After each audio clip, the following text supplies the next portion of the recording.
Start of European commerce with India, ठीक है। और ये हुआ था किसके, 3 मार्ग हैं।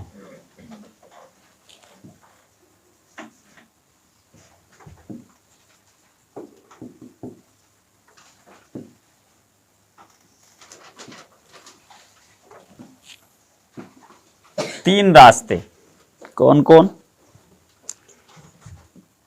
एक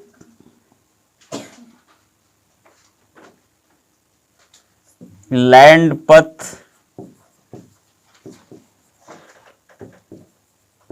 वाया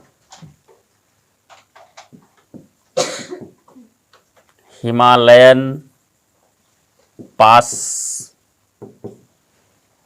पासेस, हिमालयी दर्रों को पार करते हुए, कल मैंने बताया था मैप। दूसरा है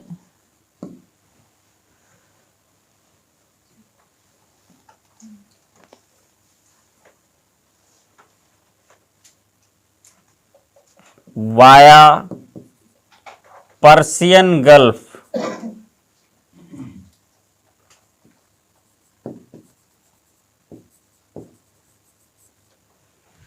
फारस की खाड़ी होकर,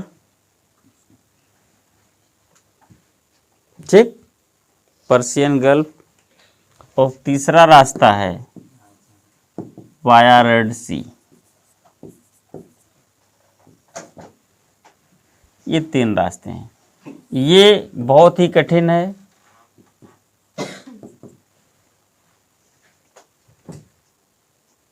क्योंकि हिमालयी दर्रों को पार करके जाना है कहाँ, लिख लिया?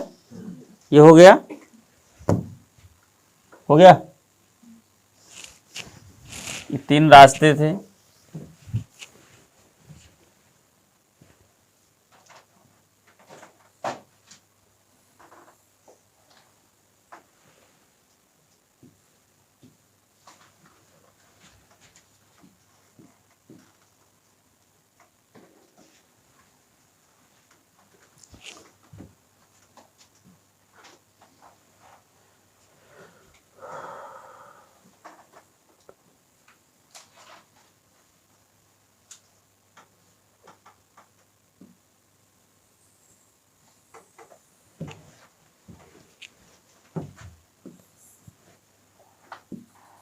मेडिटेरियन सी, इटली, इजिप्ट, टर्की, कुस्तुनतुनिया,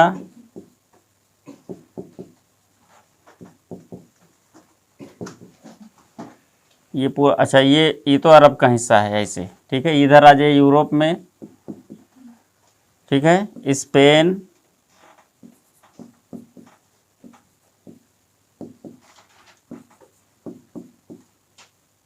पोर्तुगीज,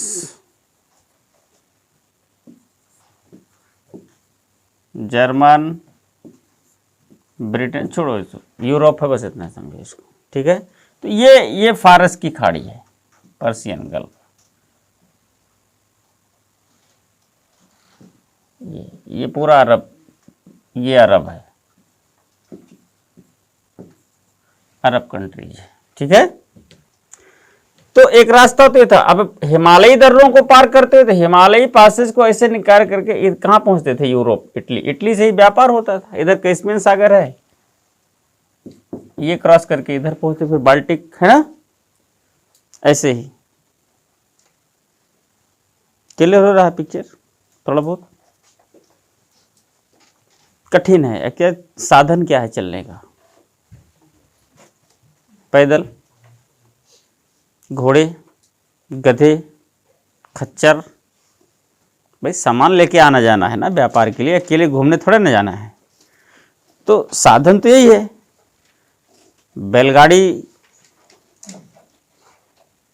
हिमालयी दर्रे नहीं पार कर सकती, पहाड़ों पर बैलगाड़ी नहीं चल सकती। बैल चल सकते हैं, नहीं चल सकते, बैल चलेंगे तो खींचना बड़ा मुश्किल है। कुल मिला के ये कठिन है। अच्छा, ये जो रास्ता है, ये पर्शियन गल्फ का, ये फारस की खाड़ी, इधर से पहुंचे अरब। अब अरब वालों ने अपने यहाँ रास्ता दे दिया। अब ये टर्की वगैरह, यहाँ टर्की है, यहाँ कुस्तुनतुनिया है। अब इन लोगों के यहाँ से हो करके यहाँ पहुंचना है इटली। ठीक है,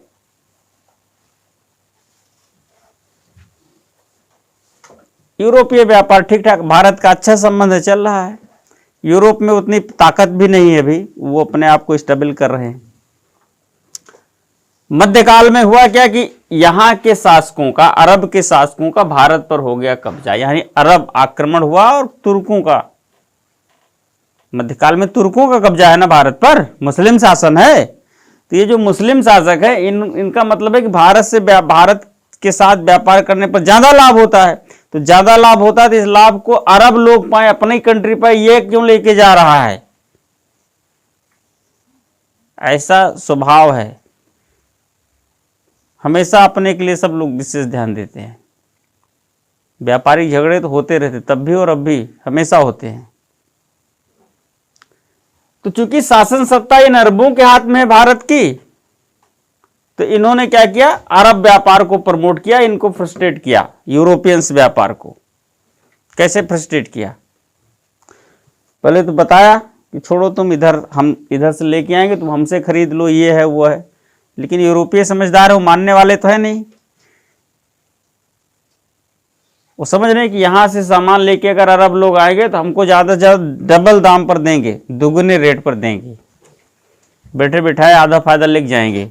10 रुपए की चीज 100 रुपए बेचना पड़ेगा हमको ब्रिटेन में। इतना महंगा कौन खरीदता है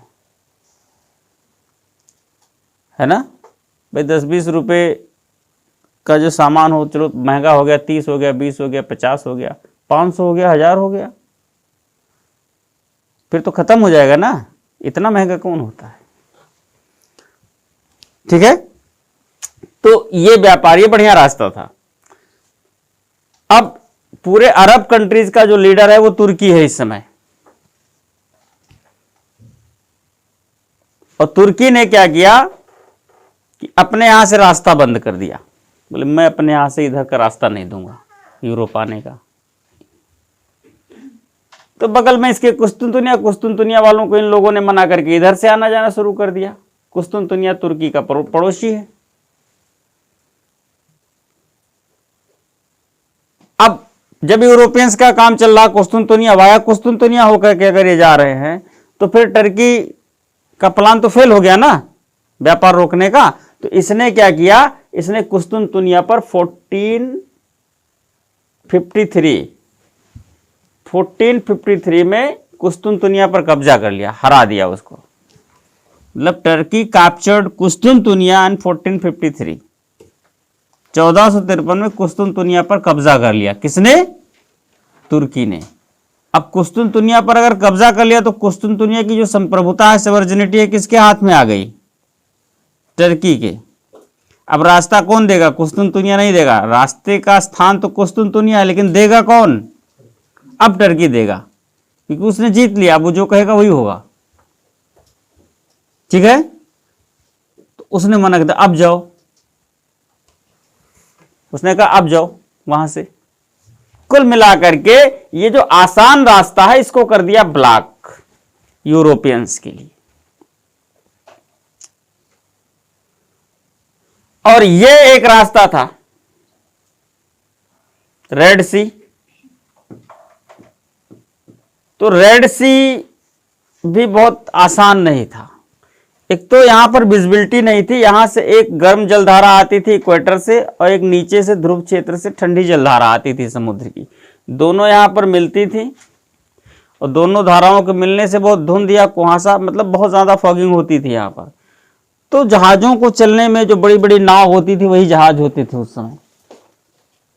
तो आधुनिक आज की टेक्नोलॉजी तो थी नहीं, तो बहुत दिक्कत होती थी, बहुत ज्यादा रास्ता भटक जाते थे, इधर का उधर चले जाना किसी देश में, चले गए दूसरे देश में। ठीक है, तो बहुत दिक्कत होती थी। लेकिन तब भी कुछ लोग बहुत सोच समझ के मौसम देख करके किस मंथ में निकलना है, किस मंथ में नहीं निकला, अपना कुछ करते थे। थोड़ा बहुत तो जो रास्ता हो तो थोड़ा बहुत चलेगा ही। तो कुल मिलाकर के यहां से जो लोग पहुंचते थे, तो भारत का जो दक्षिणी भारत का व्यापार है मुख्यतः वो यहाँ से हो जाता था, क्योंकि यहाँ के पोर्ट्स, यहाँ के पोर्ट्स, यहाँ के पोर्ट्स यहाँ को कनेक्ट करती थी। इवन यहाँ के भी पोर्ट यहाँ से कनेक्ट कर देती थी, क्योंकि ये फिर जाते थे इधर आसान था तो थोड़ी दूरी कवर कर लेते थे। जब ये उतना नहीं था तो इधर से भी निकल लेते, ऐसे जाते थे इधर, फिर ऐसे से चले जाते थे भारत है। लेकिन ये जब बंद हो गया तो अब ये कठिन, अच्छा जो प्राकृतिक रूप से कठिन है, नेचुरली जो हार्ड है, फिर उसके साथ नहीं लड़ा जा सकता, प्रकृति से नहीं लड़ा जा सकता। प्रकृति से लड़ के आप नहीं जीत सकते, कंप्रोमाइज करके ही आप कुछ कर पाएंगे। ये कहो कि ये बाढ़ आ रही नदी में, बाढ़ को हम रोक लें तो ये नहीं कर सकते, तूफान को आप रोक नहीं सकते। तो मैनेजमेंट क्या है जो डिजास्टर मैनेजमेंट में होना चाहिए? सुरक्षा। आप उससे अपने को बचाने का रास्ता ढूंढ सकते हैं, प्रोटेक्शन, उसको रोक नहीं पाएंगे। तो एनर्जी कहां लगनी चाहिए? अपनी सुरक्षा पर। एनर्जी उधर लगनी ही नहीं चाहिए उसको रोकने पर। इसको कहते हैं डिजास्टर मैनेजमेंट, ज्योग्राफी में है। तो उतना बढ़िया मैनेजमेंट तो साइंस उतनी तरक्की कर नहीं रहा, हालांकि साइंस तब भी बहुत खोजें कर रहा है, लेकिन उतना डेवलप तो नहीं जितना वर्तमान में है। तो उसके अकॉर्डिंग सब चल रहा है। तो ये कठिन है, ये भी कठिन है, ये बंद कर दिया। अब उस समय यूरोप में चूंकि आधुनिकता आ चुकी है, लगभग विज्ञान का युग है, नई नई खोजें हो रही हैं, नई नई पुस्तकें लिखी जा रही है। नेचुरल हिस्टोरिका प्लिनी ने पहले ही लिख दी थी, ठीक है। टालमी ने ज्योग्राफी लिखी तो नए नए साइट्स, नए नए कॉन्टिनेंट, नए नए द्वीपों का पता चला, नए नए रास्तों का पता चला समुद्र में। फिर कंपास वगैरह की खोज हो गई। कंपास ये दिशा सूचक यंत्र है जो समुद्र में नावों को, बड़ी बड़ी जहाजों को रास्ता बताता था, ऐसे यंत्र आ गए। तो ये सब सारी चीजें से टालमी की ज्योग्राफी हो गई, नेचुरल हिस्टोरिका हो गई प्लिनी की। फिर पेरिप्लस ऑफ द इरेथ्रियन सी भी एक बुक है, उसने भी तमाम बंदरगाहों और एक बंदरगाह का दूसरे बंदरगाहों के साथ व्यापारिक क्रियाकलापों के बारे में प्राचीन काल में ही उसने शो कर दिया, मौर्योत्तर पीरियड में। किसने लिखा पता नहीं, बट पेरिप्लस ऑफ द इरेथ्रियन सी नामक एक पुस्तक है, अज्ञातनामा कोई लेखक है, पता नहीं चला कि कौन लिख के छुप गया। तो इरेथ्रियन सी मतलब रेड सी, लाल सागर से होने वाले व्यापार पर उसने बड़ी चर्चा करी है। कितने कितने बंदरगाह, इतने जितने साइट्स हमने बताया ना, ये बंदरगाह यहाँ से यहाँ से यहाँ से, ये बंदरगाहों से व्यापार होते थे लाल सागर से, इन सारे बंदरगाहों का उल्लेख पेरिप्लस ऑफ द इरेथ्रियन सी में मिलता है प्राचीन काल में। इस समय तक आते आते पुनर्जागरण अगर यूरोप में होता तो वहां नई नई वैज्ञानिक खोजें हो गई, कंपास वगैरह आ गया, जहाजों की भी नई टेक्नोलॉजी से सुरक्षात्मक व्यवस्था ठीक ठाक कर ली गई। जो पहले ज्यादा हाथ से होते थे कम हाथ से होने लगे, और सुरक्षित जहाज बनाए गए, और बड़े भार वाहन जैसे बनाए गए, ज्यादा भार ढो सकते हैं। दिशा सूचक यंत्र के आने से थोड़ा रास्ता और सुलभ हो गया, कंफर्टेबल हो गया। समुद्र में सबसे ज्यादा दिक्कत क्या होती है? जब बीच में चले जाएं तो पता नहीं चलता उत्तर चल रहे हैं दक्षिण चल रहे हैं, फिर आप लाख कोशिश कर लो आपको पता नहीं चले, जिधर देखो उधर से ही सूर्य निकल रहा है। तो वो फिर कंपास जब आया तब पता चला कि आप नॉर्थ में है कि वेस्ट में है कि साउथ में है कि ईस्ट में है, किधर है। तो उसके इशारे पर आप एक देश से दूसरे देश में समुद्री यात्रा कर सकते थे, वो अब तक आ चुका। तो ये सब क्या है, कंपास वगैरह और फिर न्यू टेक्नोलॉजी साइंस की जो थोड़ी सी उन्नति हुई है पुनर्जागरण के कारण, रेनेसा के कारण यूरोप में, उससे यूरोपियों को एक अपॉर्चुनिटी दिया है। किस रूप में? मैंने कहा ना कि वहां पुनर्जागरण होता है तो ग्लोबलाइजेशन होता है, तो ग्लोबलाइजेशन की अपॉर्चुनिटी दिया है। उठो, निकलो और पूरे विश्व में फैल जाओ, जहां से भी तमाम अच्छी चीजें मिले ले लो।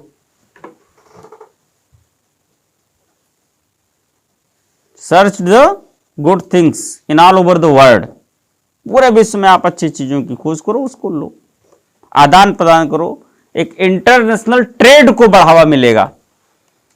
इसमें एक का राइज नहीं है, एक का डेवलपमेंट नहीं, सबका डेवलपमेंट है। अगर अंतर्राष्ट्रीय व्यापार विकसित होता तो सबका डेवलपमेंट है ना। भारत में वस्तुएं बनती है, लेकिन ये वस्तुएं व्यापार की अंतर्राष्ट्रीय अगर वस्तु बन जाती हैं, सारे लोग उसके खरीदार बन जाते हैं, इकोनॉमी मजबूत हुई कि नहीं हुई? इकोनॉमी तो डिपेंड करती है ना कि आपकी प्रोडक्टिविटी क्या है और आपकी क्वालिटी क्या है।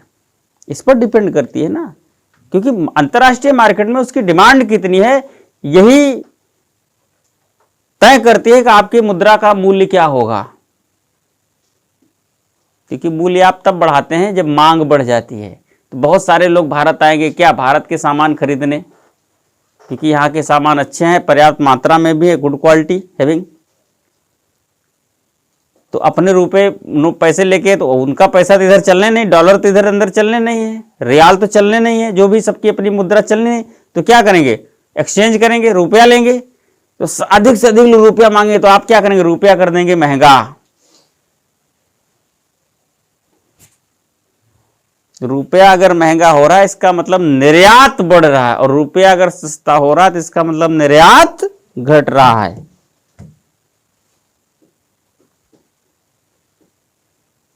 तो इस समय की क्या स्थिति है, निर्यात घट रहा है, निर्यात बढ़ रहा है? फिर तो निर्यात डाउन है, क्योंकि रुपए की वैल्यू गिर रही है। हालांकि वैल्यू गिरने के और भी तमाम कारण होते हैं, लेकिन एक जो मुख्य कारण है वो यही है, प्रोडक्टिविटी एंड क्वालिटी।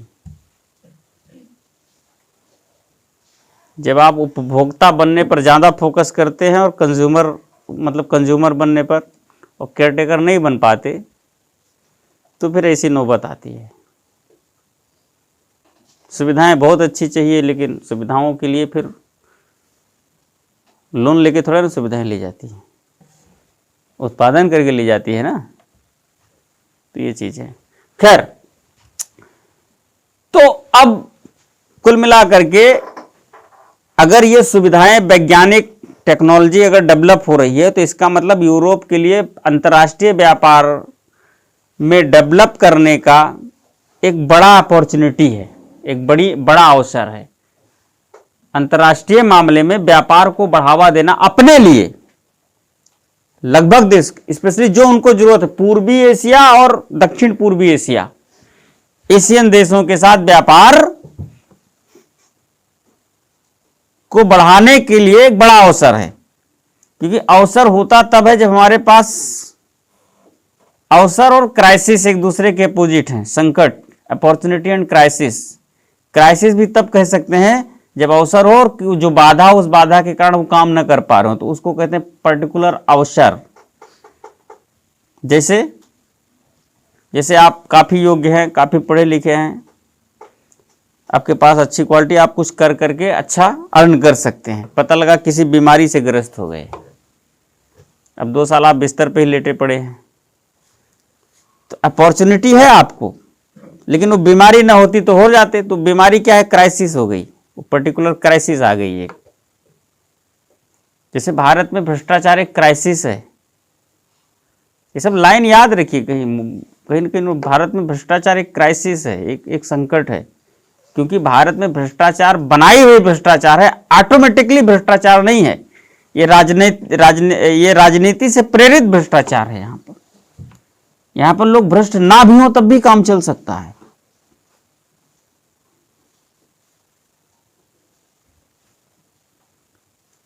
ठीक है ना। तो खैर उसका भी मुद्दा अलग है। कहने का मतलब है कि अगर नए नए वैज्ञानिक आविष्कार, नए नए वैज्ञानिक खोजें हो रही हैं, तो कुल मिलाकर के ग्लोबलाइजेशन की प्रोबेबिलिटी बढ़ रही है, संभावनाएं बढ़ रही हैं। बाधा कौन पहुंचा रहा है, अरब, टर्की, यही ना बाधा पहुंचा रहा है। तो वो फिर कुछ जुगाड़ ढूंढेगा। अच्छा, अपॉर्चुनिटी ही ना हो, नई नई खोजें ही ना हो, तो फिर तो ये बाधा कहां है। तो फिर रोकते रहो, हमको वैसे नहीं जाना है, हमारे पास नाव है नहीं, हमारे पास टेक्नोलॉजी ही नहीं, हम समुद्र में चल ही नहीं सकते, हमको तैरना आता ही नहीं। तुम चाहे जितना रोको, नहीं रोकोगे तब भी हम नहीं आ पाएंगे। तो तुम्हारे रोकने ना रोकने का कोई वैल्यू है नहीं है। तो नए नए वैज्ञानिक आविष्कार के कारण फिर ये जो क्या कहते हैं, ब्रेकर्स का काम कर रहा है ये टर्की, यूरोपियंस व्यापार के लिए। तो क्या उपाय है इनके लिए, यूरोप के लिए? अब उस समय इन क्षेत्रों में, अब ध्यान रहे, 2-3 जैसे पुर्तगाल है और स्पेन है, उस समय 2 देश नई नई व्यापारिक खोजों के लिए, नए नए आविष्कार के लिए बहुत ज्यादा मोटिवेटेड है, मतलब highly motivated to invent the new sources. तो कुल मिलाकर के जैसे कंपास आया, ये इन्हीं लोगों को देना। इसमें स्पेन और पुर्तगाल का बड़ा योगदान है। जो ज्यादा मेहनत कर रहा है, इवन पुर्तगाल का राजकुमार है प्रिंस ऑफ पुर्तगीज, उसका नाम है प्रिंस हेनरी। क्या नाम है? Prince Henry. इसको एक टाइटल इसी कारण दी गई है, द नेविगेटर। क्या टाइटल इसकी है? द नेवी, क्योंकि समुद्र में नए नए रास्तों और नए नए तकनीक, नए नए टेक्नोलॉजी की ये तलाश कर रहा है, मतलब लगातार कंटिन्यू, मतलब he was searching the new ways continue. लोग कहते हैं मतलब कितना ये क्या कहते हैं, एक बड़ा इन्वेंटर है इस मामले में, नए नए रास्तों या नई टेक्नोलॉजी जो समुद्री रास्तों को आसान कर सके। तो लोगों ने इसके इस श्रम के कारण और इसके इस उपलब्धि अचीवमेंट्स के कारण प्रिंस हेनरी को द नेविगेटर, नेविगेटर का मतलब समुद्र में रास्तों को चलाने वाला, खोज करने वाला, द नेविगेटर की टाइटल दे रखा है। तो स्पेन और पुर्तगाल ये दो यूरोप के बड़े देश हैं, उस समय नए नए खोजों में अग्रणी हैं, आगे हैं,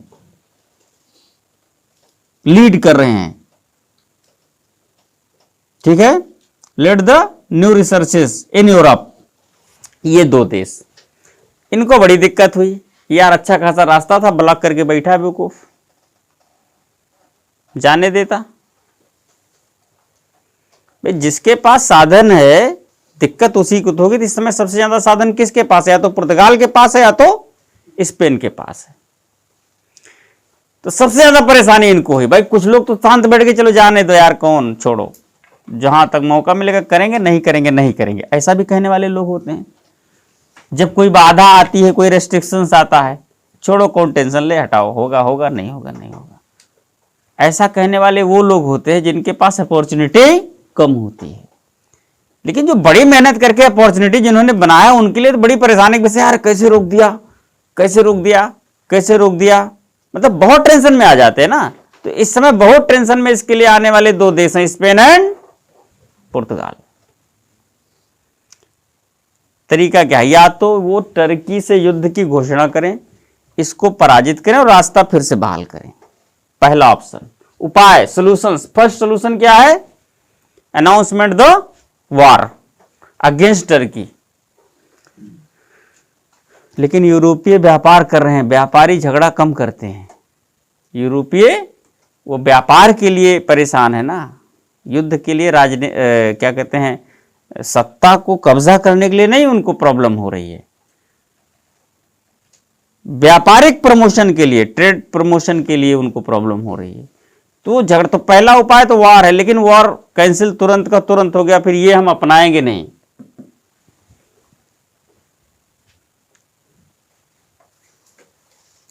डिड नॉट अडॉप्टेबल दिस वे।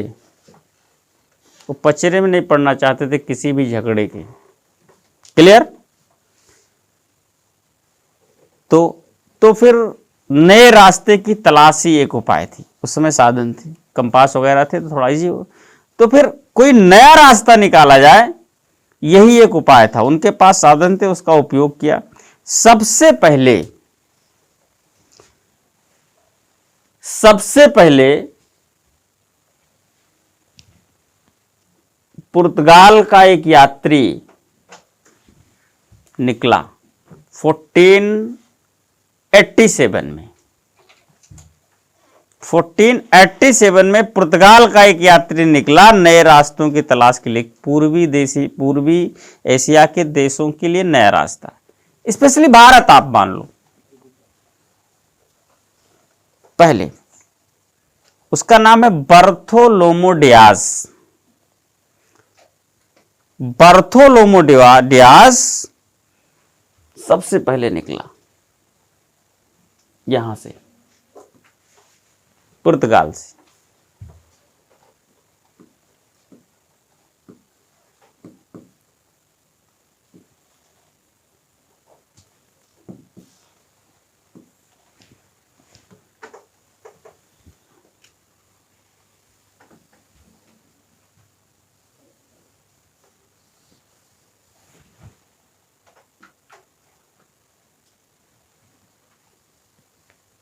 अभी इनका काम खत्म हो गया ना, इधर हटाओ। जब रास्ता ही नहीं नया ढूंढना है तो फिर क्या लेना देना, जाए। ये स्पेन है तो ये पोर्तुगीज, ठीक है।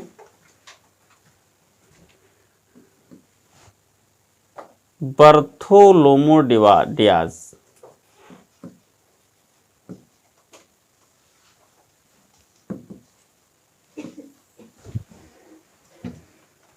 was the first sailor who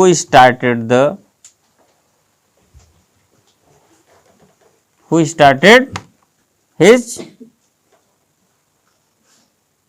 समुद्री यात्रा को क्या कहते हैं, selling, who started his sailing to East Asia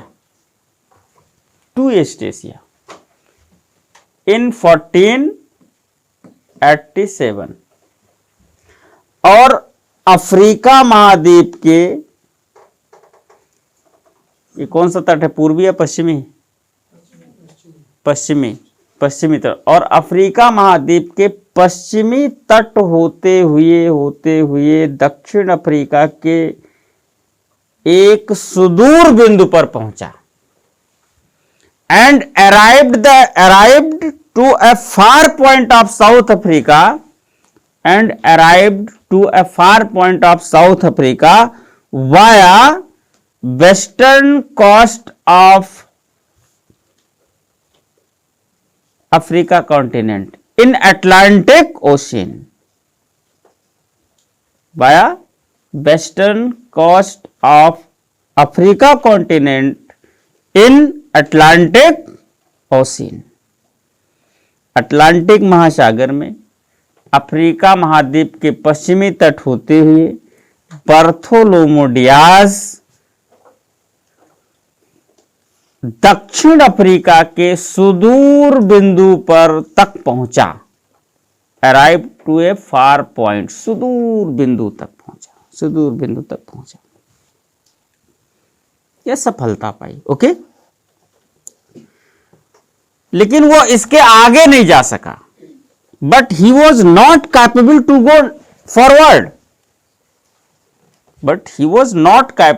go forward, आगे जाने के लिए अक्षम था। तो उसने कहा कि देखो यहां तक हम आ गए हैं, आगे का रास्ता यहीं से होके जाएगा, ये बिल्कुल क्लियर है। उसने कहा कि आगे का जो रास्ता यहीं से होके जाएगा, जिसको नेक्स्ट जो भी एफर्टर होगा वो इसी बिंदु से ही होकर उसको जाना, लेकिन आगे हम नहीं जा पाएंगे। अब जिसको जाना हो यहां तक आराम से है, इसके आगे का रास्ता वो खोजे, यहां तक मैंने खोज दिया है। तो इसलिए उसने इस बिंदु का नाम दिया, ही नेम्ड द पॉइंट बाय,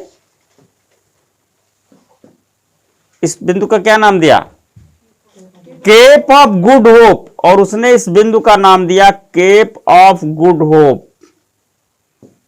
नाम से आप समझ गए होंगे कि वो कहना क्या चाह रहा है, कि यही वो बिंदु है, पॉइंट है, जहां से आगे के रास्ते की उम्मीद की जा सकती है। रास्ता आगे का यहीं से जाएगा, इसको तो हिंदी में उत्तमाशा अंतरीप, क्या, उत्तमाशा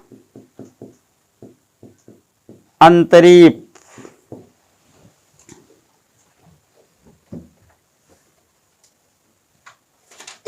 केप ऑफ गुड होप, कहने का मतलब कि आगे के रास्ते का रास्ता जो है वो यहीं से होके जाएगा। This is very clear and very true, but वो मैं नहीं जा सकता, वो कोई नेक्स्ट एफर्ट करे, मैंने यहां तक का कर दिया, ठीक है। तो उसने ये कह दिया कि यहां तक का रास्ता बिल्कुल सही है, कहने का मतलब आगे का कोई तलाशी। तो Bartholomew Diaz was the first Portuguese sailor who invented the point of Cape of Good Hope, the point of Cape of Good Hope in 1487।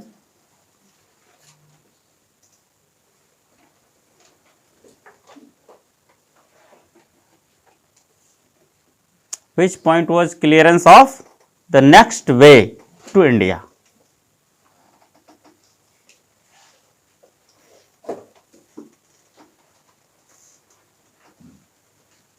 ठीक है, यहां तक मामला पक्का हो गया। आप दक्षिण अफ्रीका के केप ऑफ गुड होप तक पहुंच गए, कोई दिक्कत तो नहीं हो रही, हवा बढ़िया चल रही है उधर। ठीक है, तो अगला यात्री स्पेन। अब चूंकि ये भी बड़ा रिसर्चर था, कहाँ गया? अच्छा ये है, मुझे गया कहीं, ये कहा इस बार हम ट्राई करेंगे। पुर्तगाल ने कहा नहीं अभी रुको यार, कर लेने तो तुम बाद में चले जाना। कहते नहीं नहीं, होता नहीं बगल के, हम कैसे पीछे रह जाएं, हमारा नाम पीछे हो जाएगा। अभी बहुत जिद करने, ठीक है तुम ही ट्राई कर लो। तो निकला, क्या नाम था उसका? कोलंबस। 1492 में 92 में शायद कोलंबस निकला, 92 में अमेरिका पहुंच गया था वो। तो 1490 में यहां से निकला कोलंबस। देखो लिखना वही जो दिमाग में क्लियर हो। 90 में निकला, 92 में पहुंचा। तो अमेरिका की खोज किसने की? कोलंबस ने 1492 में। ये एग्जैक्ट डेट है, 90 कहीं नहीं है, 90 हम बता रहे हैं। निकला घर से, घर से निकलने को कोई नोट नहीं करता है, मन करे करो ना मन करे ना करो, कोई टेंशन नहीं उसका। ठीक है, मतलब केवल अमेरिका की खोज का है 92 का। तो 1490 में कोलंबस निकला, बटे ठीक है तुम ही जाओ। अब ये जैसे निकला इधर आया ऐसे यहां तक, इसका कंपास हो गया खराब, भटक गया रास्ता। अब ये रास्ता भटक गया तो इधर चला, बनेगा समुद्र में पता नहीं चलता है कहां जा रहे हैं। अब ये चला गया इधर ऐसे, अब इधर गया तो ऐसे ही आगे अमेरिका है, वो पहुंच गया अमेरिका, उत्तरी अमेरिका पहुंचा। उत्तरी क्या मतलब मध्य अमेरिका ही पहुंचा, वहां पहुंच गया। अब उसको लगा हम भारत पहुंच गए। तो बाद में किसी ने बताया भारत तो तुम पहुंच गए, भी वो बता के गया था केप ऑफ गुड होप होके ही जाएगा रास्ता, तो बीच में मिला तुमको कहीं कहीं? वो तो नहीं मिला, तो तुम भारत पहुंचे ही नहीं हो। तो कहां आ गए? पता चला ये अमेरिका आ गए, ये बिल्कुल अलग। पहली बार विश्व को पता चला कि अमेरिका भी है, कब? 1492 में कोलंबस ने। तो हालांकि उस समय उसका टारगेट पूर्वी एशिया था, बट अमेरिका मिल गया। तो मिल गया तो बोले अब यूरोपियन तो ही है, उन्होंने कहा ठीक है इसको भी यूटिलाइज करो। एक उपनिवेश का एक टारगेट मिल गया, बोले ठीक है इसको भी देखेंगे, कभी मिल गया तो उसका भी फायदा उठाएंगे, क्योंकि हम तो तलाश रहे हैं पूरे विश्व का भ्रमण करें। तो हो रहा है ग्लोबलाइजेशन। क्या हो रहा है? ग्लोबलाइजेशन। तो इसका भी यूटिलाइजेशन है। ऐसा नहीं कि चलो गलती से चले आए तो बेकार है, वेस्ट ऑफ एनर्जी है। नो, ये वेस्ट ऑफ एनर्जी नहीं है, इसका भी यूटिलाइजेशन है। अमेरिका भी एक बड़ा उपनिवेश बना, ब्राजील पुर्तगाल का एक बड़ा उपनिवेश था, अच्छी कमाई करवाता था। दक्षिण अमेरिका का देश है ब्राजील। क्या कुछ छूट रहा है? तो कोलंबस निकला, started to his sailing, but he missed his way in the ocean, but he missed his way in the ocean due to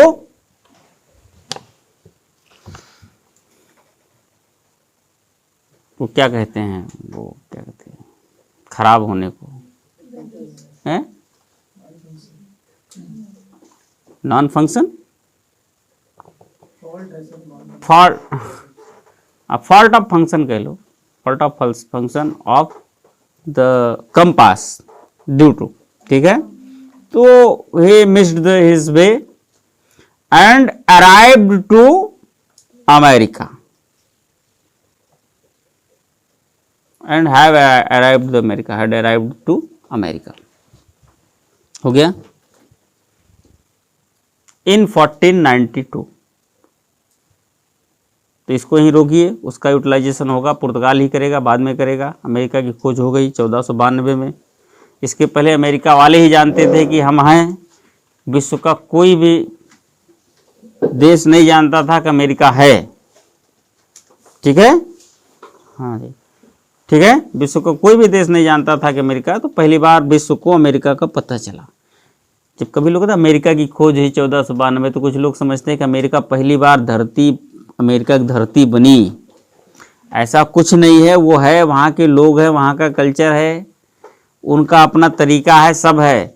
अन्य लोगों को पता नहीं है तो नहीं माना जाता। पता चल गया, यूरोप को पता चल गया, यूरोप के जरिए से फिर अन्य कॉन्टिनेंट को भी पता चल गया, अन्य देशों को पता चल गया, तो खोज पहली बार।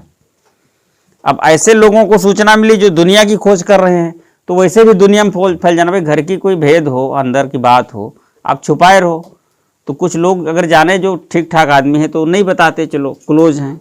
लेकिन एकाध उसमें ऐसे भी होते हैं कि उनकी बात पहुँचती नहीं है, अगर कहीं गलती से वो जान गए तो पूरा मोहल्ला जान जाएगा, फिर चाहे जितना आप उनको रिस्ट्रिक्शंस दिए रहो कि भाई जान तो गए, बट किस कहना, अरे कोई नहीं, आप हम पर नहीं विश्वास है आपको, मतलब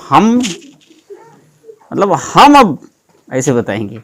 तो अब समझ लो जो इतना फोर्स कर रहा है कि हम पर पूरा, वही है।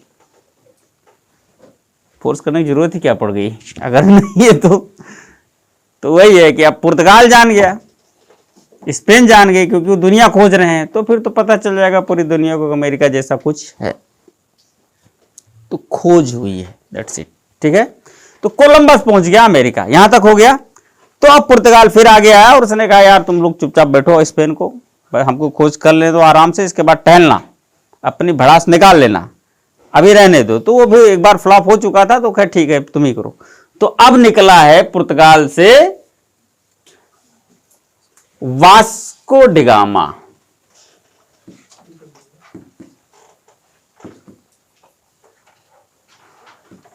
पुर्तगाल से जो नेक्स्ट सेलर है, so the next seller was Vasco da Gama from Portuguese.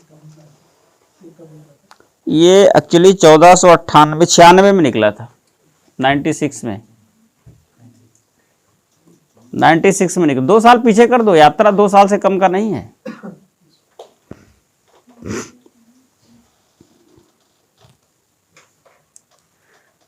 Fourteen 96 में निकला वास्को डिगामा। कहां से? यानी Vasco da Gama started his selling from Portugal. Next seller was the Vasco da Gama from Portugal. The next seller was the Vasco da Gama from Portugal, who started his selling via previous way, which was invented, which had invented by the Bartholomew Diaz. ऐसे लिख लो, अपने शब्दों का प्रयोग किया करो, हमेशा इस चक्कर में रहो कि पता नहीं उसने क्या लिखा है। अरे आप लिखो यार, आप लिख रहे हो अपने।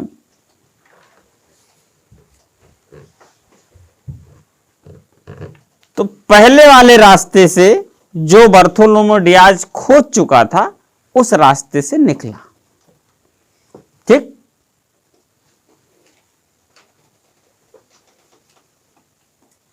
Started his travelling selling from the previous way which was invented by the Bartholomew Diaz, which had invented by the, okay,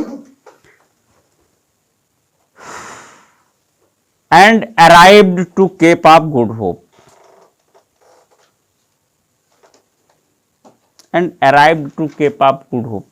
of South Africa, और दक्षिण अफ्रीका के केप ऑफ गुड होप और दक्षिण अफ्रीका के उत्तमाशा अंतरीप तक पहुंचा, और दक्षिण अफ्रीका के उत्तमाशा अंतरीप तक पहुंचा, या पहुंचने में सफलता पाई, बात एक ही है। ठीक है, ओके, क्लियर। यहां पर भारत, गुजरात के एक व्यापारी जो दक्षिण अफ्रीका में व्यापार करते थे, जिनका नाम अब्दुल मनीद था, उसको उसने साथ ले लिया। ठीक है, तो इस चीज को आप मेंशन कर लीजिए। यहीं पर गुजरात के व्यापारी अब्दुल मनीद को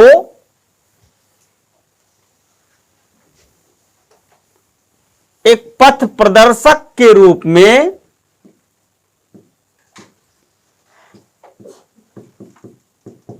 वे गाइड,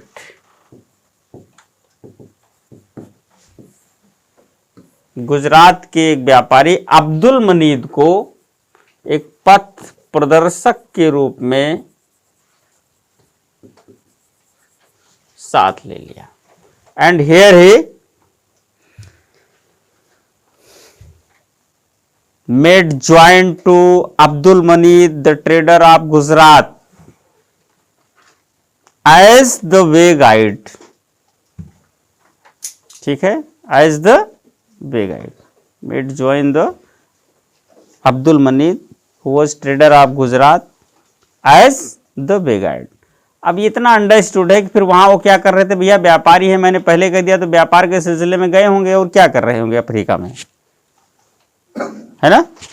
तो वहां पर व्यापार कर रहे थे अफ्रीका में, वहां से उसने एक पथ प्रदर्शक के रूप में ले लिया। किसने?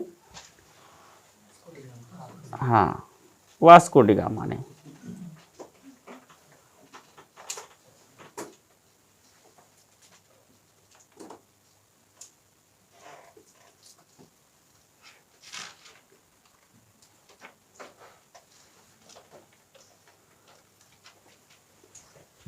ये केप ऑफ गुड होप। अब यहां हो गए वास्को डी गामा और अब्दुल मनीद इस बिंदु पर।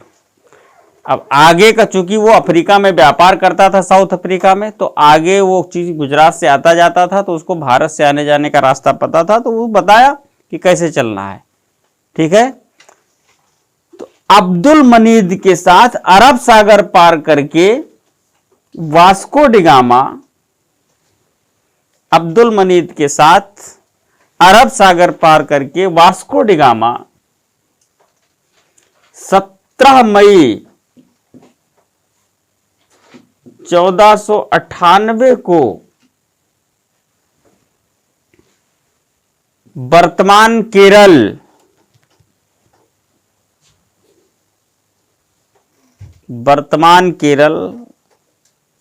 उस समय के कालीकट राज्य, के कप्पक डाबू नामक बंदरगाह पर पहुंचा। तो Vasco D gamma arrived on the port of Kappak Dabu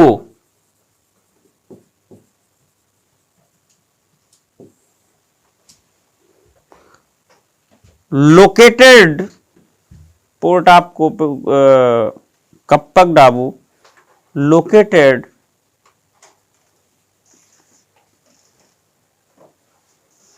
in the state of Calicut,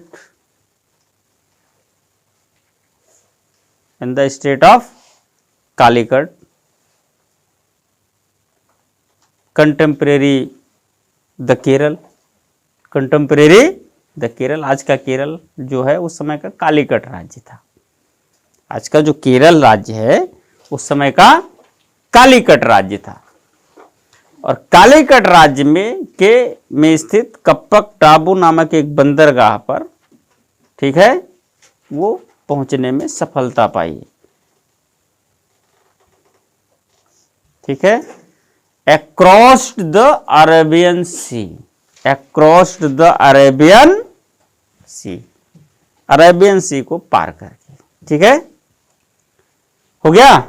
तो 17 में ऑन 17 में 1498, 14 मई 1798, 17 मई 1498 को उस समय के कालीकट राज्य के 17 मई 1498, 3-4 बार बोल गए हैं, एक आध बार इधर उधर होगा ही जब कई बार। 17 मई 14, यहाँ क्या लिखा है? 17 में लिखा है, 17 मई 1498, 17 में 1498 कप्पक डाबू नामक बंदरगाह पर पहुंचा, जो उस समय के कालीकट राज्य में स्थित था। आज का वो केरल राज्य है। ठीक है, इतना क्लियर हुआ? क्यों? एकदम क्लियर है। रास्ता मिल गया, गॉट सक्सेस। ठीक है, उस समय कालीकट राज्य का जो शासक था उसका नाम था, पैतृक उपाधि जमुरिन, और जमुरिन नाम से वो जाना जाता था। तो यहां पर जो स्टेट है वो है कालीकट। उस समय कालीकट राज्य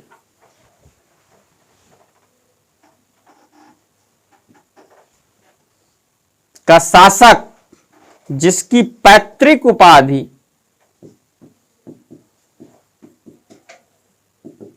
जमोरिन की थी, at that time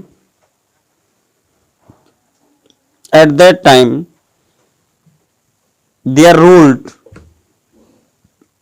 the Zamorin on Calicut. Zamorin was the hereditary title of the kingdom, of the dynasty. Kingdom नहीं, जमोरिन एक्चुअली उसका कोई व्यक्तिगत पता नहीं क्या नाम है, कोई जानता नहीं।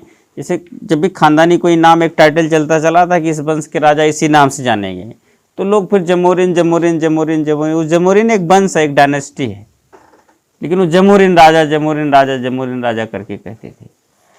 और जमोरिन उसका व्यक्तिगत नाम नहीं था, Zamorin was the hereditary title, मतलब जस्ट वॉज द डायनेस्टी, उसकी फैमिली है, उसकी कुल का नाम है, उसकी फैमिली का नाम है जमोरिन। ठीक है, Zamorin was the name of his family. ठीक है, फैमिली को परिवार तो हम लोग कहते, फैमिली मतलब कुल होता है, कुल सही अर्थों में, वंश जिसको कहते हैं, वंश को भी आप फैमिली ही कह सकते हैं। समझ गए? जमोरिन का नाम मैंने नहीं बताया, क्योंकि इसका नाम बहुत क्लियर नहीं है।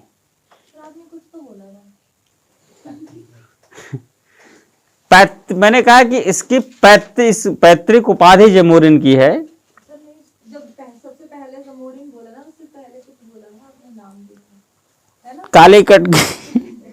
कालीकट के शासक जिनकी पैतृक उपाधि जमोरिन की थी। लाइन रहता हर बार चेंज होती रहती, बट जमोरिन का नाम है ही नहीं, तो हम बोलेंगे कहां से?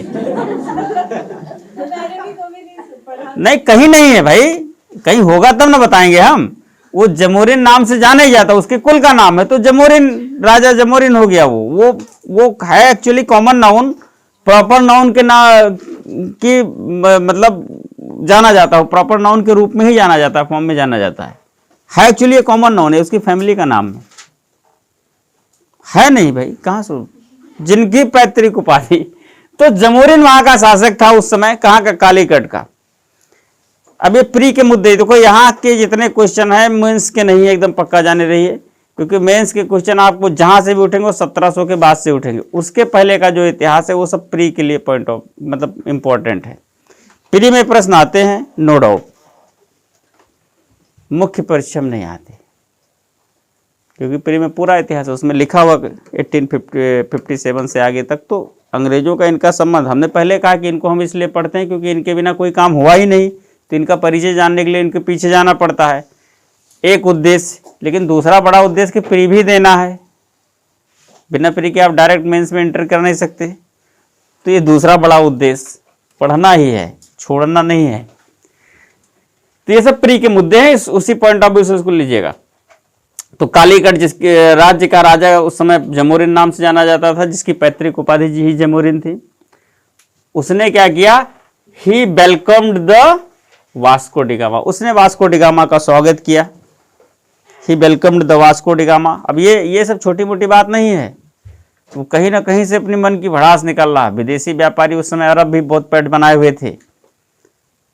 अब जैसे कोई पहले से पैठ बनाए हो, वहां पर अपना एक पूरा सिक्का उसका जमाया हो, लोग जबरदस्ती आते जाते रहते हैं।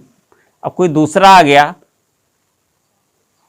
तो वहां का शासक या वहां का जो हेड है उसका ध्यान दूसरे की ओर आकर्षित हो गया, उसको थोड़ा अवॉइड कर रहा 2 मिनट के लिए, तो कितनी बड़ी जेलसी होगी। होता ही नहीं होता है, ऐसा होता है हर जगह है, ये सामान्य बात है। लेकिन उसका कारण जो है ना, आर्थिक होता है, बिना आर्थिक कारण के ऐसा संभव नहीं है।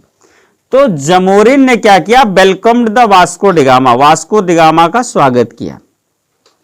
जबकि पहले से पैठ बनाए अरब व्यापारियों ने उसका विरोध किया। while the Arab traders who's already established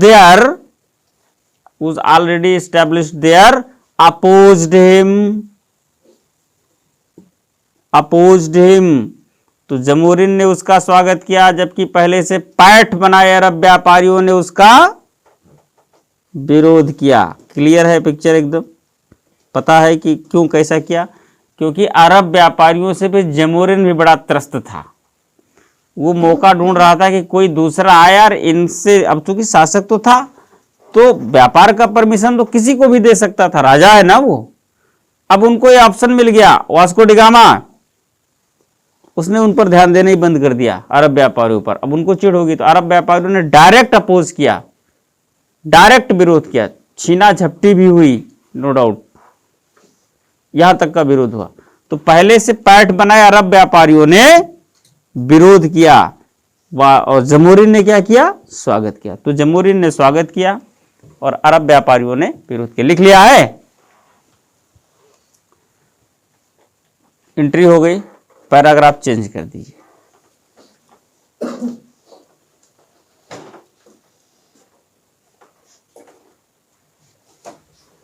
पुर्तगाली आने वालों में से सबसे पहले हैं, ठीक है। तो ये रास्ता मिल गया, नए रास्ते की खोज पर इतना सारा सब किया गया तो नया रास्ता मिल गया। तो अब वहां अरब और अन्य अरबियंस कंट्रीज जितने हैं उनके झगड़े का पचरा खत्म हो गया और उनसे पूछने का सिलसिला भी खत्म हो गया, परमिशन लेने का मामला ही किनारे हो गया ना इधर। और भारत के राजाओं की जरूरत अब क्या थी? भारत के राजाओं की यानी किंगशिप के परमिशन की जरूरत। Now it was the need of permission of Indian kingship to allow the trade for European traders, ठीक है। तो कुल मिलाकर के अब यूरोपियों को सिर्फ भारतीय राजाओं के परमिशन की जरूरत थी, that's it.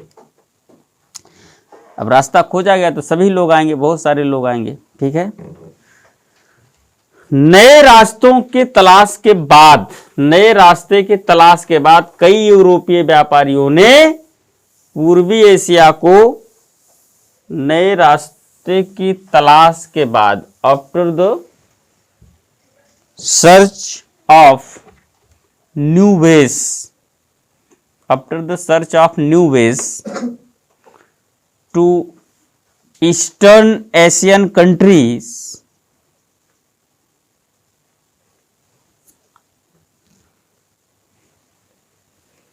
the other European countries, other European countries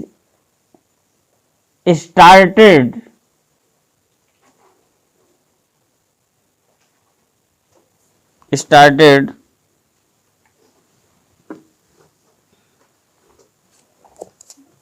their journey for trade towards east, पूर्व की ओर अन्य यूरोपीय देशों ने अपनी यात्रा शुरू कर दी व्यापार की। किधर? पूर्व की ओर शुरुआत इन्होंने किया, ठीक है।